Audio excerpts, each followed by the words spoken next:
allez, c'est parti. La thématique de la visioconférence de tout à l'heure euh, porte sur les sorties sous contrainte des logements, que ce soit logement dans le cadre d'une location, logement dans le cadre de la propriété. Donc là, voilà, c'est balayer un peu, je dirais, globalement les grands champs de sortie sous contrainte euh, qui, euh, qui, sur le plan de sur le plan humain, sur le plan psychologique, sur le plan d'accompagnement, c'est quand même assez éprouvant, dans ce sens où là on peut très vite se retrouver démuni face à la situation. J'ai pas un parc de logement, à disposition. Là, je viens d'avoir je viens d'avoir un appel téléphonique avec une personne d'une institution, donc, qui me dit oui, du coup, vous auriez fait une demande de logement. Ça suffit pas. Ça ne suffit pas. D'une part, parce que dans cette situation, moi, mon accompagnement prend fin. Donc, il faut qu'il puisse avoir un relais, une personne qui continue à l'accompagner. D'autre part, même si j'ai réussi à ouvrir peut-être une possibilité, et ça reste une possibilité, tant qu'il n'y a pas de décision définitive, c'est toujours bien dans ce type de situation de multiplier, si vous voulez, des demandes, de sorte à pouvoir avoir une porte qui s'ouvre en fait. C'est pas une demande qu'il faut envoyer, c'est plusieurs demandes qu'il faut envoyer auprès de plusieurs institutions.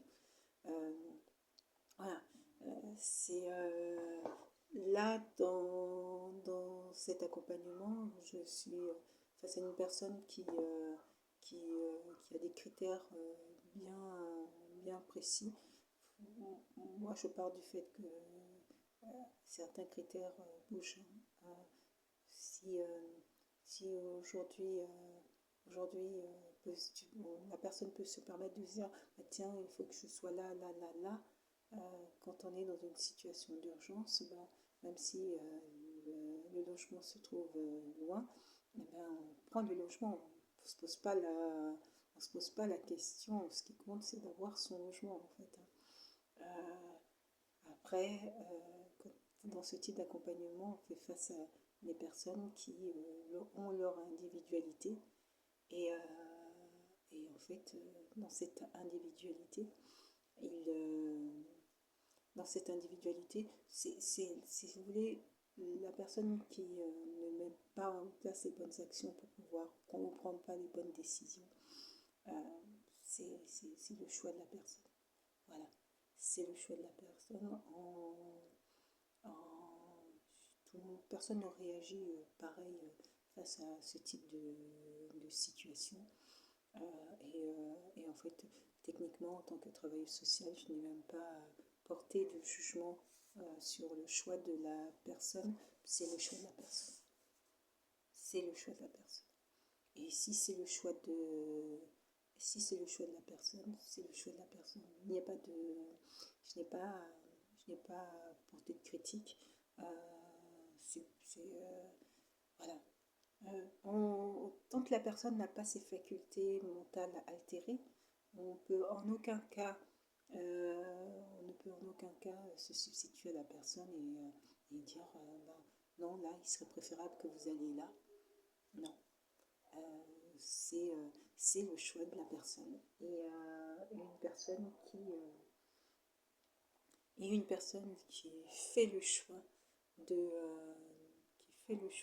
voilà, qui met en échec ou volontairement met des actions voilà, met des actions en place pour qui finalement mettent en échec son accompagnement, c'est aussi le choix de la personne. Moi, la collègue mais j'interviens dans un cadre déjà vu, vu J'interviens dans un cadre précis, dans le cadre d'un dispositif donc de plan de sauvegarde des copropriétés. C'est un dispositif qui est très particulier, qui concerne les propriétaires de ces logements. Techniquement, là, on a un bailleur qui a maintenu et qui souhaitait que l'accompagnement social se maintienne jusqu'au bout pour venir en aide à cette personne.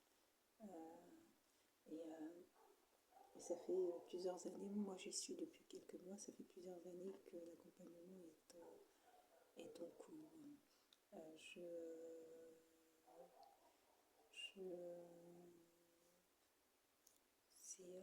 C'est le choix de la personne. Dans tout, mais des fois on se dit, mais vous savez, avec le stress, l'inquiétude et tout, les gens peuvent ne pas faire les bons choix. Donc, pour éviter qu'ils ne fassent pas les bons choix, on a envie deux fois comment dire ça, d'insister, de dire non, monsieur, faites comme ça, ne faites pas ceci, non, monsieur, vous faites pas le bon choix, faites comme ça. On a envie d'insister, on a envie d'insister, vous voyez, pour que ça puisse aboutir et que la personne puisse s'en sortir. Mais en fait, non, si, il faut respecter le choix de la personne. En plus, là, c'est une personnalité, c'est le type de personnalité à dire, mais vous ne m'écoutez pas. Donc, en fait, quand il a son positionnement par rapport à son choix qui lui concerne, qu'il accepte très peu, qui accepte peu ou pas du tout des éléments extérieurs. Il a